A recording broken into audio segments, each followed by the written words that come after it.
اور یہ صرف ہماری امت کے ساتھ نہیں ہوا. سورۃ الفرقان سورۃ المومنون کی آیت نمبر 53 میں آتا ہے کہ جب نبی دنیا سے چلے جاتے تھے نا، ان کے پچھلے یہی کیا کرتے تھے. فَتَقَطَّعُوا أَمْرَهُمْ بَيْنَهُمْ زُبُرًا، نبیوں کے جانوں کے بعد انہوں نے دین کو پارا پارا کر دیا. كُلُّ حِزْبٍ بِمَا لَدَيْهِمْ فَرِحُونَ، ہر فرقہ اس بات پہ خوش ہے جو اس کے ہاتھ میں. یعنی یہودی اس بات پہ خوش تھے کہ دیکھیں جی جو ہے حضرت عیسیٰ علیہ السلام جن کو تم اتنا بڑا مانے ہوئے ہو، وہ بھی مطلب جو ہے وہ موسیٰ علیہ السلام کے بعد آئے ہیں، وہ تو ہماری یہودیوں کی اولاد میں سے تھے. اور عیسائی اس بات کے اوپر خوش ہوتے تھے اللہ تعالیٰ نے ان کو اتنے بڑے بڑے معجزات دیے، ہماری تو نسبت ابراہیم علیہ السلام کے ساتھ ہے. یہودی بھی یہی کہتے تھے، ان نسبتیں لے کے بیٹھے ہوئے تھے. کل حزب بما لدیہم فرحون، ہر فرقہ اس پہ خوش ہے جو اس کے پاس ہے. وہ کہتے تھے ہم پر من و سلوہ نازل ہوا، یہودی کہتے تھے. عیسائی کہتے تھے ہم پر اللہ تعالیٰ نے آسمان سے کھانا نازل کیا. کل حزب بما لدیہم فرحون. یہاں پہ بھی آپ دیکھ لیں ہر فرقہ اس پہ خوش ہے جو اس کے پاس ہے. اہل حدیث کہیں گے جی او چلو جی ساڑھے جو اور خرابیاں نے توحید تے کم از کم ٹھیک ہے نا جی. دیوبندیوں کے پاس جائیں گے وہ کہیں گے چلیں جی تقلید اور باقی مسئلے چھوڑیں، کم از کم صحابہ کا دفاع تو ہم کر رہے ہیں نا. بریلویوں کے پاس جائیں وہ کہیں گے جی بزرگوں اور اولیاء اللہ کی مزارات کو تم نے بات کیا ہوا نا، چلے کچھ نہیں ہے تو. اور شیعہ کہیں گے جی دیکھیں جی آپ تو خود مانتے ہیں غدیر خون پہ اہل بیت کا ذکر تھا، اہل بیت میں پھر اسی پھڑے ہیں نا. ویسے ان کہتے ہیں نہیں ساڑھے سے زیادہ انجینئر صاحب نے پھڑ لیا. یہ بھی ان پرانے جملے ہو گئے. کل حزب بما لدیہم فرحون، ہر فرقہ اس پہ خوش ہے جو اس نے پکڑی ہوئی ہے جزیاتی دین، حالانکہ کلی دین لینا ہے. تو کلی دین وہی لے گا جو یہ علم بلند کرے گا کہ نہ میں وہابی نہ میں بابی، میں ہوں مسلم علمی کتاب انشاءاللہ تعالی. اچھا اور پھر یہ دیکھیں کہ سورۃ الانعام کی آیت نمبر 159 میں اللہ تعالیٰ نے فرمایا کہ ایسے لوگوں کا نبی علیہ السلام سے کوئی نسبت کے ساتھ تعلق بھی نہیں جو فرقہ واریت میں بڑھتے ہیں. ان الذین فرقوا دینہم وکانوا شیعا لست منہم فی شیء، اے نبی جنہوں نے اپنے آپ کو گروہوں میں بانٹ لیا اور دین میں فرقے بنا لیے، آپ کا ان سے کوئی تعلق نہیں ہے. یہ تعویل خاص کے اعتبار سے تو یہود و نصارہ کے بارے میں ہے کہ انہوں نے فرقہ واریت پھیلا دی، اور تعویل عام میں اس امت کے بارے میں بھی ہے. آپ کا ان سے کوئی تعلق نہیں. انما امرہم الی اللہ، ان کا معاملہ اللہ کے سپرد. ثم ینبئہم بما کانوا یفعلون، پھر اللہ تعالیٰ ان کو بتا دے گا جو دنیا میں وہ کرتوت کیا کرتے تھے. اور وہ کیا بتائے گا؟ وہ بڑی ڈاڈی آیت ہے جی. سورہ آل عمران کی آیت نمبر ہے 105. بڑی ڈاڈی آیت ہے جی یہ. وَاعْتَصِمُوا بِحَبْلِ اللَّهِ جَمِيعًا وَلَا تَفَرَّقُوا، یہ تو آیت ہے 103. اس کی دو آیتیں آگے جا کے اس سے بھی زیادہ سخت آیت آئی ہے جس میں سائملٹینیس کنٹراسٹ بتایا گیا، دوسرے انداز میں اسی بات کو پریزنٹ کیا گیا. اعوذ باللہ من الشیطان الرجیم. وَلَا تَكُونُوا كَالَّذِينَ تَفَرَّقُوا وَاخْتَلَفُوا مِن بَعْدِ مَا جَاءَهُمُ الْعِلْمُ، دیکھنا ہے مسلمانوں ان لوگوں کی مانند مت ہونا جنہوں نے فرقے بنا لیے اور علم آ جانے کے بعد اختلاف کیا. یعنی کون؟ یہود و نصارہ. یہود و نصارہ والا کام تم نہ کرنا. وہ ہم کہتے ہیں نا یہ آیت ہے ان الذین فرقوا دینہم وکانوا شیعا، وہ کہتے ہیں یہ تو یہود و نصارہ کے بارے میں نازل ہوئی ہے کہ نبی آپ یہود و نصارہ نے جو فرقے بنائے آپ کا ان سے تعلق نہیں ہے. وہ تو اڑے بارے بھی ہے. یہاں پہ اللہ تعالیٰ فرما رہا ہے وَاعْتَصِمُوا بِحَبْلِ اللَّهِ جَمِيعًا وَلَا تَفَرَّقُوا، اللہ کی رسی کو مضبوطی سے تھام لو، فرقہ واریت میں مت بٹو. اس کے بعد اللہ تعالیٰ دو آیات کے بعد فرما رہا ہے دیکھنا مسلمانوں تم ان لوگوں کی مانند یعنی یہود و نصارہ کی مانند مت ہونا جنہوں نے فرقے بنائے اور اختلاف کیا علم آ جانے کے بعد، بینات روشن دلائل آ جانے کے بعد. وَأُولَئِكَ لَهُمْ عَذَابٌ عَظِيمٌ، اور ان کے لیے ہوگا عذاب عظیم. جو لوگ فرقے بنائیں گے اختلاف کریں گے، علمی اختلاف نہیں بلکہ بزرگ بابوں کی بنیاد کے اوپر تفرقہ بازی ڈال دیں گے، اللہ تعالیٰ فرماتا ہے ان کے لیے بہت بڑا عذاب ہے. وَلِعَوْذُ بِاللَّهِ تَعَالَى.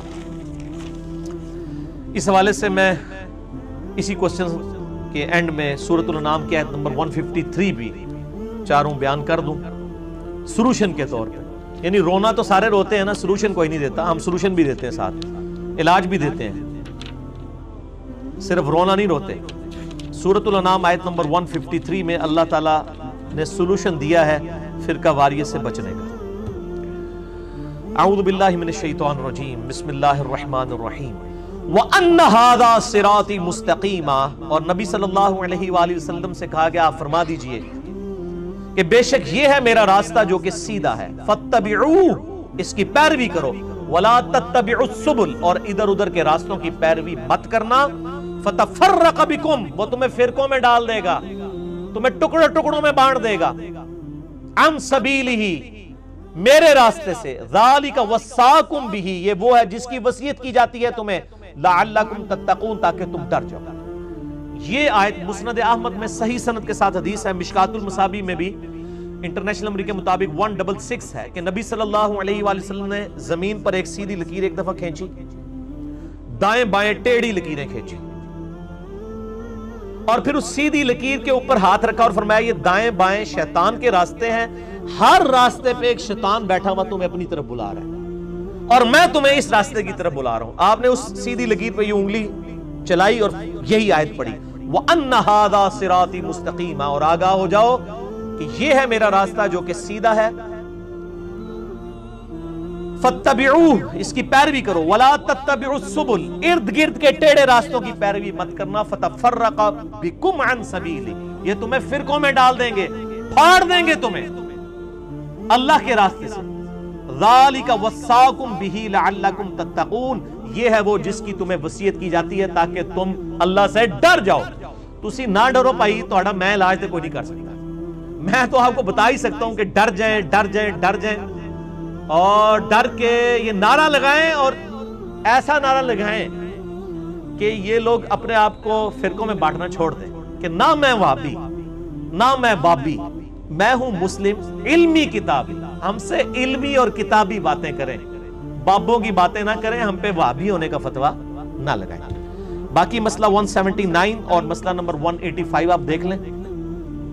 179 ہے انجینئر محمد علی مرزا عوام الناس کی عدالت میں، جس میں علی الحسن نقوی صاحب نے مجھ سے 1 to 120 کوسچنز کیے ہیں دعوت حق سے ریلیٹڈ، اور 185 میں میرے 8 اعلانات ہیں، جس میں میں نے اپنا درد کھول کے پبلک کے سامنے رکھا ہے، اور آج کے اس کوسچن کو، ان 2 کوسچنز کو میں بس اتنا ہی ایڈریس کرنا چاہ رہا تھا، اس لیے میں نے تھوڑے سے اس کے نوٹس بھی بنائے ہوئے تھے تاکہ کوئی پوائنٹ سکپ نہ ہو جائے، لیکن الحمدللہ اس کے علاوہ بھی جو باتیں میرے درد دل تھا میں نے آپ لوگوں کے سامنے رکھ دیا۔ جو میں نے حق بات کی اللہ تعالیٰ ہمارے دلوں میں راسخ فرمائے، اور اگر جذبات میں میرے منہ سے کوئی غلط بات نکل گئی تو اللہ تعالیٰ ہمارے دلوں سے معاف کر دے، ہمیں کتاب و سنت کی تعلیمات پر عمل کر کے دوسرے بھائیوں تک پہنچانے کی توفیق عطا فرمائے، اور ہمیں یہ نعرہ لگانے کی توفیق دے۔ یہ ہم کو فرقہ نہیں لانچ کر رہے میرے بھائی، فرقہ ہوتا چندہ بک لادا سے ہوتی، کوئی مسجد بنا لی ہوتی، کوئی بیعت لے رہے ہوتے، کوئی چندہ لے رہے ہوتے، کوئی رسیدیں آپ کو تھمائی بھی ہوتی، ہم تو کہہ رہے ساروں کے پیچھے نمازیں پڑھیں۔ اور یار وہ اکثر لوگ پوچھتے بھی ہیں کہ یار ایک کیسا پاگل آدمی ہے، ساڑھے مولوی کہتے ہیں علی دی گال نہ سنو، علی کہتے ہیں سارے نہیں سنو، او بھائی علی اس لیے کہتا ہے، علی کو پتہ ہے کہ میری بات سچائی پہ مبنی ہے، حوالے میرے ہوں گے، ہم کہیں گے قرآن کا میں ترجمہ بیان کر رہا ہوں، جاؤ احمد بریلوی صاحب کا ترجمہ پڑھو اگر بریلوی ہو، دیوبندی ہو تو اشرف تھانوی صاحب کا ترجمہ پڑھ لو، اہل حدیث ہو جونا گڑی صاحب کا پڑھ لو، اگر اہل تشیع ہو سید فرمان علی شاہ صاحب کا پڑھ لو، آپ پڑھو صحیح، بخاری مسلم اپنے ترجمے پڑھو، بات میری نکلے گی انشاءاللہ۔ جس طرح آج ہم یہود و نصارہ کو بھی کہتے ہیں نا، لاؤ تورات انجیل لے کر آؤ، قرآن بھی کہتا ہے فَأْتُوا بِالتَّوْرَاةِ، لاؤ تورات، اس میں وہی توحید لکھی ہے جو قرآن کے اندر لکھی ہوئی ہے، ہمیں کانفیڈنس ہے انشاءاللہ تعالی، اس لیے ہم کہتے ہیں لوگوں کے پاس جائیں، ہمیں پتہ ہے کہ رول کھل کے ساڑھے کو لے آن گے، کیونکہ وہ کہہ رہے کہ یار وہ گلنا دے ہوئے، کئی لوگ ہیں وہ کہتے ہیں یار گلنا صحیح نہیں لیکن کرنی نہیں چاہیے، ٹھیک ہے بات تو ٹھیک ہے لیکن بات ہے رسوائی کی، تو سر آپ کے بزرگ رسوا ہو رہے ہیں، یہاں تو دین رسوا ہو رہا ہے، اسی لیے ہمارے نبی علیہ السلام نے فرمایا میرے راستے پہ وَأَنَّ هَذَا صِرَاطِي مُسْتَقِيمًا، اسی لیے ہم کہتے ہیں سارے جھوٹے خداؤں کو چھوڑ کے ایک سچے رب کو مانو، سارے جھوٹے بزرگ بابوں کو چھوڑ کر ایک امام اعظم محمد رسول اللہ صلی اللہ علیہ وآلہ وسلم کو اپنا امام مان لو، انشاءاللہ ساروں سے جان چھوٹ جائے گی۔ باقی رہے اماموں کا ہم احترام کرتے ہیں، میرا تو یوٹیوب پہ کلپ ہے اماموں اور بزرگوں میں فرق، ایک انڈیا پاکستان بنگلہ دیش کے بنائے ہوئے بابے ہیں، اماموں اور بابوں میں فرق ہے۔ اماموں کی کتابیں تو ہم نے رکھی ہیں اس لیے کہ یہ امام ہمارے تھے، جس طرح ہم آج آپ کو اللہ نبی کی باتیں بتا رہے ہیں، انہوں نے ہمیں اللہ اور اس کے رسول کی باتیں بتائی عز و جل و صلی اللہ علیہ وآلہ وسلم، ہم تو امام ان کو مانیں گے، امام بخاری امام مسلم کو اور باقی ائمہ کو، کہ جنہوں نے اپنی ذاتی باتیں نہیں بتائی ہیں، لہذا ہم اماموں کو ہم سے زیادہ کون مانتا ہے؟ اگر آپ کے ہم انڈیا پاکستان بنگلہ دیش کے انگریزوں کے زمانے کی لکھی ہوئی کتابیں اور ان کے بزرگ مانے تو پھر ساڑھی پائی معذرت قبول کرو۔ تو یہ معذرت ہی ہم اس پہ کر سکتے ہیں. سبحانک اللہم و بحمدک اشہد ان لا الہ الا انت استغفرک و اتوب الیک وما علینا الا البلاغ.